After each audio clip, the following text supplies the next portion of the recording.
Hey guys, it's Karen, also known as Not Fancy Knitter. I'm coming to you from Chicago, where I live with my husband, our 3 kids, and our 2 dogs, Max and Alonzo. Last time I uploaded, Alonzo was a new puppy. We got him on Halloween. So I'll try to catch him at some point. He's been running in and out, so you can see what he looks like now because he's super cute. So this is a knitting podcast, not a dog podcast. Although you wouldn't know it because I haven't uploaded in a few months. And I don't really have a great reason for why that is, except to say that the holidays kind of got away from me and I haven't been doing much knitting, so there wasn't much to show. And then, the longer and longer it gets, you're like, oh my God, it's been 10 months since I uploaded, or 10 weeks, and I should have a ton to show, and I really just have this janky little hat. And no one's gonna wanna look at that. So then you just don't upload. But then it's been 11 weeks, and then it's been 12 weeks, and then it's just too long, and you're like, do I even have a YouTube channel? So I don't actually have that much to show, but I'm just gonna bite the bullet and do a video because I wanna, I miss you guys, and I wanna see how you're doing, and I wanna sort of get back to a more regular schedule. So my tentative plan is to upload more frequently, but just shorter videos, because the longer I let it go, the more in my head that I get. And there's really no need for that. I mean, this is supposed to be fun, so let's keep it fun. So what have I been working on? Okay, so this is just gonna be like the confessional episode. So I did, I'm mortified about this bag. I did the Stephen West Mystery Knit Along in October, and you're supposed to knit this shawl in October. And I made a really valiant attempt. I don't even know. I have not opened this bag since November. I'm gonna do it now. In the interest of the podcast, I'm gonna do it now. Let's look at where we are, because to be honest, I do not remember. I did not finish, spoiler alert. And my puppy ate my cord. So, okay. All right, let's look. So this is where I'm at. I did this whole section. I did this whole side and the other side. And then I was working on these long bits. I did both long bits and one of these stripy sections. So I still have a stripy section on this side. I have to finish this one, which, to be honest, would probably take me less than an hour. I'm already down to the very end bit. And then I have to do the identical stripy section on the other side, which is not bad. It's straight up garter. I just got sick of it. I am not a monogamous knitter, and it was a real challenge to try to stick to one thing for a month. And I did stick to it, but I couldn't finish in the month. And then after that, I was like, I never want to see that again. So I stuffed it in a bag, and that is where it has remained for the last November, December, January, 3-4 months. So I don't know. I have to be honest, I don't really feel like working on that. I liked knitting it. I actually like the design. I know a lot of people didn't like the design. I do like it. I like my color palette. I like the yarns. I just kind of didn't feel like working on a shawl. So I'm gonna leave it. I'm not gonna work on it right now because I'm sort of just getting back into knitting, and I wanna be working on things that are really interesting and exciting to work on. Once I get my flow back, then hopefully I can go back to some of the older projects and wrap them up, because I do want to finish that shawl and actually weave in the ends and have it fully and completely finished, because I love the MCal. And right now it's sort of causing me a lot of guilt. So I'd like to wrap it up so that I can have like a positive spin on the end of it. So that's like my confessional. As far as what I'm actually working on, I have one interesting project and one boring project. My boring project we can do first. So I knit this hat last year. It is the Pearl Soho Classic Ribbed Beanie out of Knit Picks Swish DK in whatever their lavender color is. I don't remember the name of it. But it takes like 1.5 skeins of the DK yarn, and it is literally 1x1 rib all the way up. The only modification I made is I knit the brim double. So how to describe it? I cast on and I knit the 1x1 rib for as long as I wanted the brim, and then I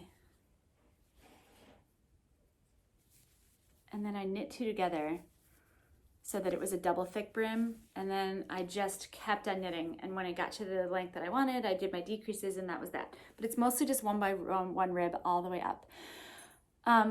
It is not an exciting hat as far as like visually or design wise, but it is the most functional, warmest hat that fits me the best because of that, all that ribbing. It doesn't really matter what size your head is. I have a super small head and it fits me great. My kids wear it. My husband has not worn it, but my son has an enormous head and it fits on him as well. So I would super recommend this as a gift because, again, as far as sizing goes, it is just really, what is going on with this? I had like a curling iron mishap this morning. You should not use a curling iron on your bangs, or I should not. So I'm still sort of recovering from the aftermath of that. I apologize. So I have worn this hat almost every single day of winter, and it occurred to me that I should probably make another one. I don't have any more of this purple yarn. I do have this green yarn, which I got in the same order. It's still Knit Picks Swish DK. This is the green tea heather. I have to say I was a little bit disappointed in this color when it arrived last year because I expected it to be like a brighter, sort of limier green, and this is kind of more yellow than I was expecting. But I really like the feel of the yarn, and I really like the pattern. So I was like, you know what, I'm just gonna use that up. I'm gonna straight up knit the same thing with this green yarn because I just need to mix it up a little bit. I need another hat in my rotation that is just like a workhorse knit. So I cast on the same size. I don't even remember what it was. I just counted the ribs because I was too lazy to try to figure out which size I did, and I don't remember what it was. I think I cast on like 108 stitches maybe, or 104, and just did 1 by 1 rib all the way around. I have just finished knitting together the double brim because I really like that feature. It just makes it really toasty over your ears, and Chicago has just been brutally cold lately, so I need all the help I can get. So now I just have to do the 1 by 1 rib up, up, up, up, up. It's actually more than that because it flips up, right? So I'm basically starting at the cast off edge, or the cast on edge, and knitting all the way up. I don't think this will take me that long. I mean, famous last words, right? But it's a really mindless knit. It's just 1 by 1. I have been knitting this project continentally, which is weird for me. I'm usually an English style knitter unless I'm doing color work where I hold one yarn in one hand and the other one in the other hand. But I really would like to get more comfortable with purling continentally, and I figured this was probably a good way to go because, I mean, it's literally nothing but knitting and purling. So it is working. I feel like I'm getting more comfortable with it. My perfectionist self was a little bit dismayed at the beginning because my stitches are just not that even. I mean, this is my other one, and after like a year of wear, and I don't think I blocked this one, but it is just much more even. But I told myself that I was just gonna block it, and it is just for me. It's not a gift. It doesn't have to be perfect. It's just a knit. It's just to keep your head warm when you take the dogs to the dog park. So I'm gonna allow myself to learn and still knit, and hopefully my continental knitting will improve. So this is my boring knit that I'm doing, but I actually really like how it's turning out. So as far as interesting knits that I'm working on, I am knitting the Bloom Vest by Blvd. I'll put up a picture here so you can see what it looks like. It's an ombre vest where it's darker at the bottom and lighter at the top. And then after the fact, you can embroider these circles if you want to around the front. She gives you a pattern for how to lay them out and shows you how to do that with a tutorial. Let me put the vest on so you can see what it looks like. I decided I was gonna add sleeves because I don't wear vests that much.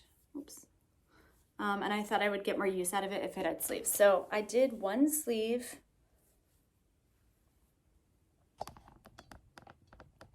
I did one sleeve already, and I matched as best I could the fade pattern. I just sort of freestyled the sleeve as best I could. I picked up the stitches like it said to do for the original vest has just ribbing at the sleeve, and so I picked up the stitches like it said to do for the ribbing, and then I just did a decreased pattern, which honestly I don't know if it was that great. There's still a lot of extra fabric here, but I don't really mind. It's an oversized sort of drop sleeve style sweater, so it should be fine. I like the way that the fade lined up.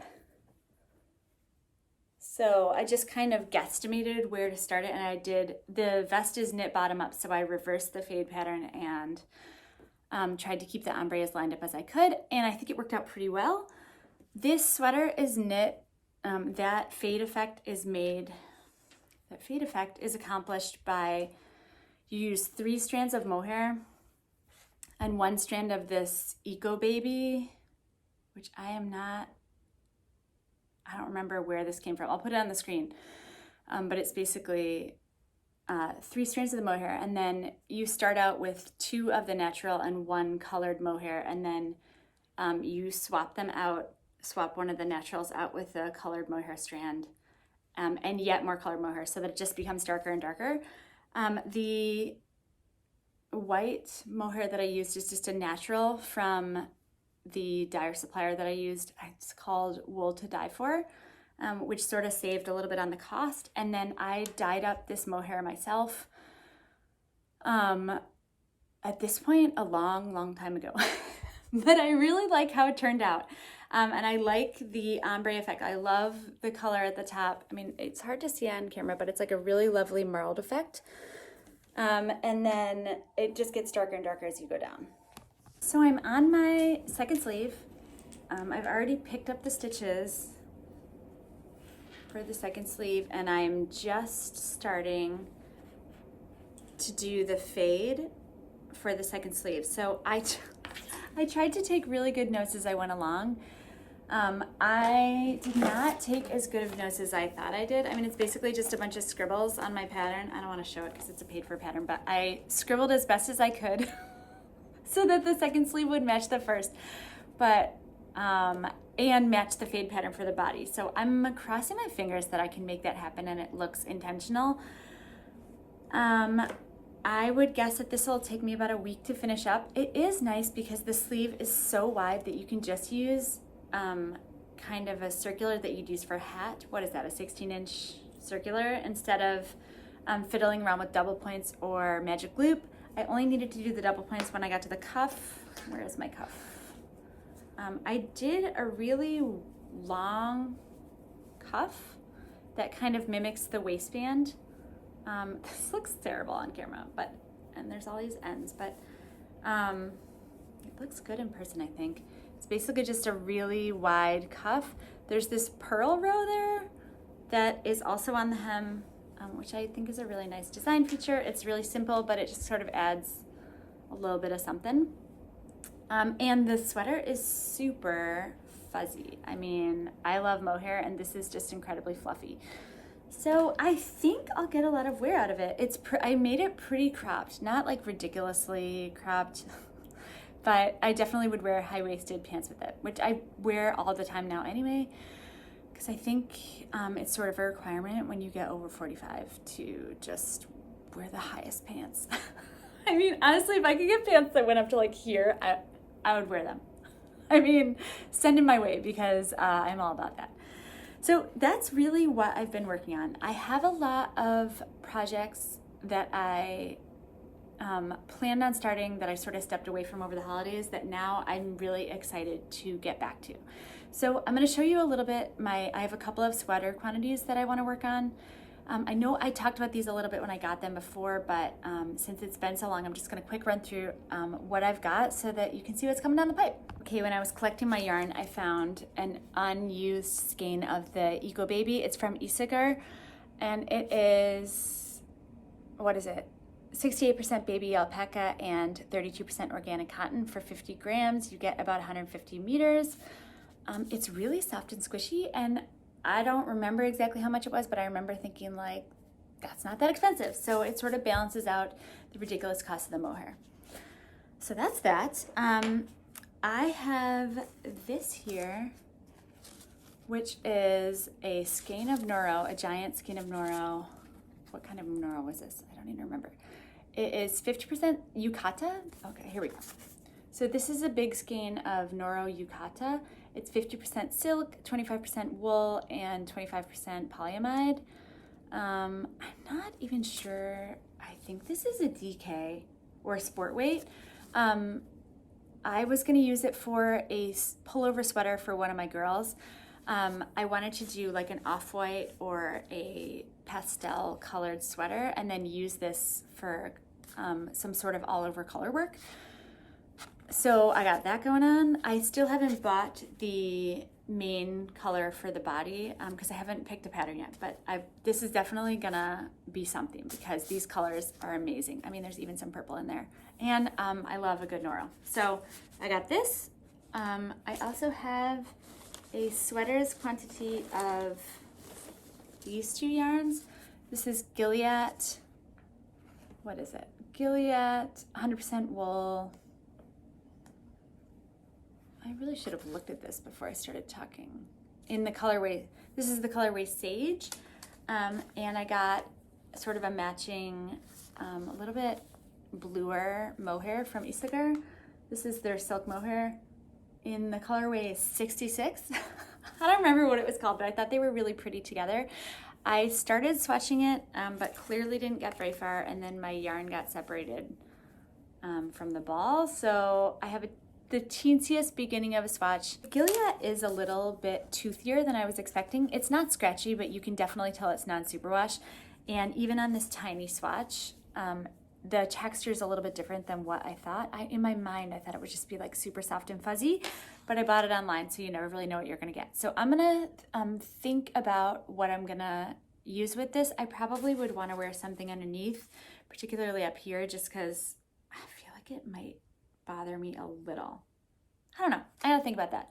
So, but I have a sweater's quantity of this. I love the color. I think it's so pretty, and I know I'd get a lot of wear out of it. So I'm on the lookout for a pattern for that. And then I bought yarn to make a sweater for my husband. This is Rowan Felted Tweed. I don't remember the name of this colorway, and I don't believe it is on here. But whatever it is whatever the darkest brown with all these beautiful flecks in it. If you go on their website, you'll see it. It's brown. It might be treacle.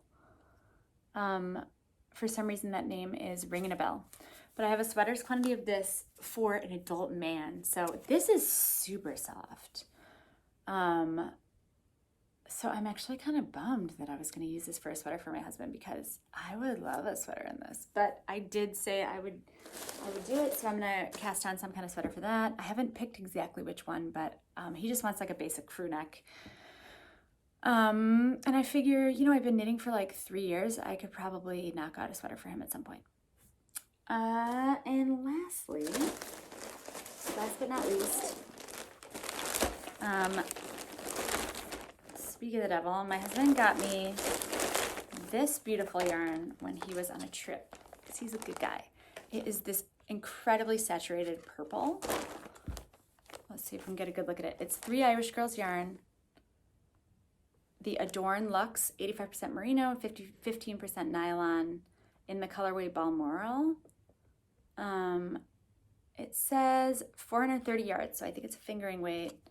I got this, and I also got this from Oink Pigments, their Targhee sock. I have 2 skeins of that in the colorway. This is a heavy fingering weight, 400 yards. Hang on. Is there a colorway? There must be. No? Epox. That's the colorway name, which is beautiful. I've never knit with Oink Pigments before, so I'm super excited about that. But I just do not know what to do with this. I mean, I don't usually wear these colors, but I do love them. So, I don't know. I gotta brainstorm about what to do with all this. And that is that. I know it's not much to show, and thanks so much for sticking around. If you're still here, like I said, I'm gonna try to upload weekly just to sort of get back on the horse and show you what I'm working on. So hopefully next week I'll have a lot to show on this second sleeve and some ideas for things to cast on. If you have been working on patterns that you really love, let me know. I'd love to hear it. I'm thinking maybe this should be a shawl or like a tee. This could be like a really beautiful summer tee. I don't know. Where to find me? You can find me on Instagram, although I hardly ever post there because Instagram's so curated. I get really intimidated by the beautiful photographs of Instagram because a lot of my pictures aren't that great. I'm not really a photographer, and my life is not very Instagrammable. It's mostly like there's just so many toys and so much laundry that it's hard to put it on Instagram. But I'm also on TikTok as Not Fancy Knitter. If you're over there, please come say hi. My TikTok platform is a little bit more general. There is a ton of knitting content, but it's also just like knitting comedy to the extent that that exists. There's a tiny little space on the Venn diagram of comedy and knitting where my TikTok occupies. So come on over there, and thank you so much for watching. I really appreciate it. I hope to get back and connect with you guys more in the future. I really appreciate it. I missed you so much, and happy knitting.